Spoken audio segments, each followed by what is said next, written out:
이러한 개혁의 바람을 막아서는 구태의 줄 세우기, 패거리 정치를 하는 후보는 저희는 도저히 지지할 수가 없습니다.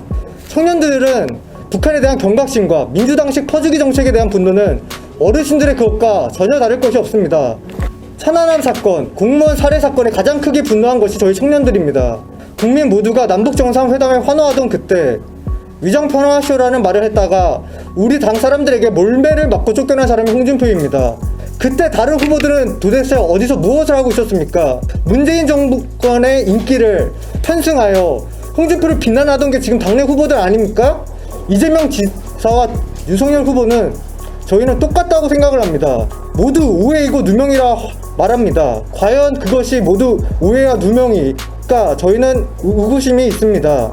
정치 수사라 말하는데 그러한 본인이 박근혜 이명박 전 대통령에게 가한 수사는 정당한 수사고 본인이 받는 수사는 부당한 수사라는 것이 저는 도저히 이해가 할 수가 없습니다. 저희와 어르신들이 손을 잡으면 이번 대선 이길 수 있습니다. 정권교체 해낼 수 있습니다. 어르신들이 저희와 함께 홍준표 후보로 모인다면 압도적인 정권교체 가능합니다. 안녕하십니까 당원 동지 여러분, 서울에 사는 27살 청년입니다. 먼저 시작하기 전에 특정 캠프에서 말하는 역선택에 대해서 먼저 말하고 싶은 것이 있습니다. 최근 어르신들과 보수층이 싫어하는 김어준, 그 사람이 다스베이다에서 윤석열이 더 쉬우니 윤석열을 여론조사에서 뽑아달라는 말을 하였습니다. 이제 누가 역선택입니까? 여러분들에게 묻고 싶습니다. 홍준표를 지지해 주시길 간절히 간청드립니다. 청년들이 홍준표를 지지하는 이유는 재미있어서나 역선택을 위해서가 아닙니다. 청년들은 현재 너무나도 절박합니다. 문재인 정권 하에서 기회의 사다리는 모두 걷어차였고 당장 직업은 가질 수 있을지, 결혼은 할 수 있을지, 집은 살 수 있을지도 막막합니다.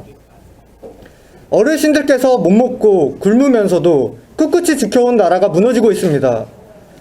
한강의 기적과 원조를 받는 나라에서 원조를 주는 나라로 바뀌었던 대한민국이 이대로 가면 베네수엘라의 전철을 밟게 될 것입니다. 상대는 경기도의 차베스입니다. 차베스를 잡을 후보는 홍준표밖에 없습니다. 저희는 제발 어떻게든 살기 위해서 발버둥 치려는 절박감으로 홍준표를 지지하고 있습니다. 한 번만 귀 기울여 주십시오. 저희는 미래에 대한 비전이 확실한 대통령을 원합니다. 홍준표는 저희에게 그 비전을 보여주었습니다. 부자에게 자유를, 서민에겐 기회를 주는 나라. 지난 5년간 서민들은 기회를 빼앗기고 미래 세대가 짊어지는 빚으로 선심쓰듯 내려주는 지원금이나 할당제로 입막음을 당하였습니다.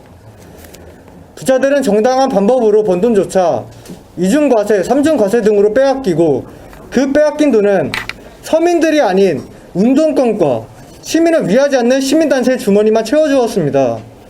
청년들은 이것을 똑똑히 보아왔고 그렇게 더욱더 홍준표를 지지합니다. 윤석열 후보에겐 과연 어떠한 비전이 있습니까?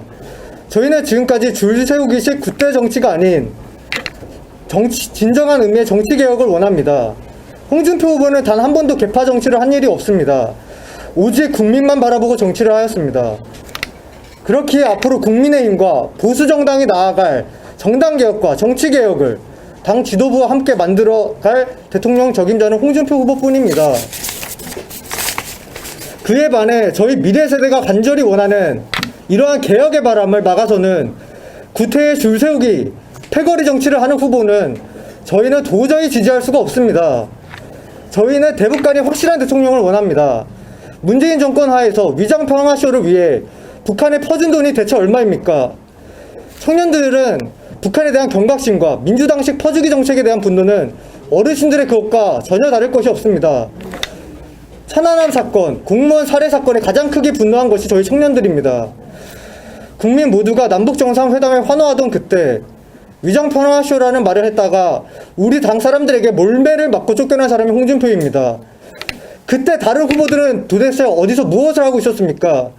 문재인 정부권의 인기를 편승하여 홍준표를 비난하던 게 지금 당내 후보들 아닙니까?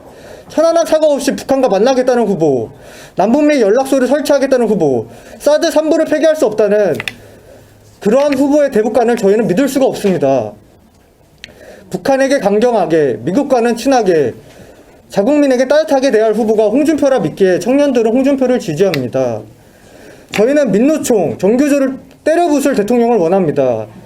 어르신들의 가치관과 전혀 다르지 않습니다. 정부는 민노총의 수발이 되어 모든 편의를 봐주고 이를 힘에 업은 민노총의 폐악질은 하루가 걸다하고 심해져 가고 있습니다. 이딴의 청년들은 그러한 민노총의 폐악질을 더 이상 좌시하고 싶어 하지 않습니다. 정교조 또한 마찬가지입니다. 민노총 정교조를 확실하게 부술 것을 선언한 후보 오직 홍준표뿐입니다. 그리고 또한 민노총을 강력하게 반대했던 행동으로 보여준 후보는 오직 홍준표 후보뿐입니다. 저희는 청렴하고 무결한 대통령을 원합니다. 90년대 때부터 강골검사, 평검사 신분으로 100억을 마다하고 권력자를 잡아놓은 모래시계 검사 바로 홍준표입니다. 두루킹의 그 무도한 칼질에도 차마 걸리는 게 없어 10수년 전 자서전에 있던 고백록까지 가져오게 한 무결한 후보가 홍준표입니다. 수많은 비리와 막말, 욕설로 대선을 어지럽히고 있는 이재명 지사를 같은 이유로 대다수의 청년들은 절대 지지하지 못합니다. 이재명 지사와 윤석열 후보는 저희는 똑같다고 생각을 합니다. 모두 오해이고 누명이라 말합니다. 과연 그것이 모두 오해와 누명일까? 저희는 의구심이 있습니다. 본인이 받는 수사는 정치 수사라 말하는데 그러한 본인이 박근혜 이명박 전 대통령에게 가한 수사는 정당한 수사고 본인이 받는 수사는 부당한 수사라는 것이 저는 도저히 이해가 할 수가 없습니다. 저희는 정권 교체를 원합니다. 지난 재보궐선거를 기억해 주십시오. 청년들과 노인분들이 한마음으로 한뜻으로 모인 결과는 서울과 부산에서 탄핵 이후 태풍과 같은 승리를 거머쥐었습니다. 저희와 어르신들이 손을 잡으면 이번 대선 이길 수 있습니다. 정권 교체 해낼 수 있습니다. 20대, 30대, 40대의 지지율이 3%, 9%, 8%인 후보가 과연 청년의 지지를 본선에서 이끌어낼 수 있다고 생각하십니까? 어르신들이 저희와 함께 홍준표 후보로 모인다면 압도적인 정권 교체 가능합니다. 부디 당원 동지 여러분과 어르신들이 정권 교체라는 마음 아래 홍준표 후보를 선택해 주시길 간절히 부탁드립니다. 마지막으로 어르신들은 전향자를 믿지 않는다는 그러한 마음을 알고 있습니다. 그렇게 말하시는 분들이 어떻게 18대 대선에서 코바나 기획 콘텐츠에서 문재인 후보를 홍보하고 문재인 후보를 밀어주었던 그러한 가족을 둔 후보를 선택하실 수가 있습니까? 여러분들의 지지와 청년들의 지지가 합쳐진다면 이번 정권 반드시 교체할 수 있습니다. 감사합니다.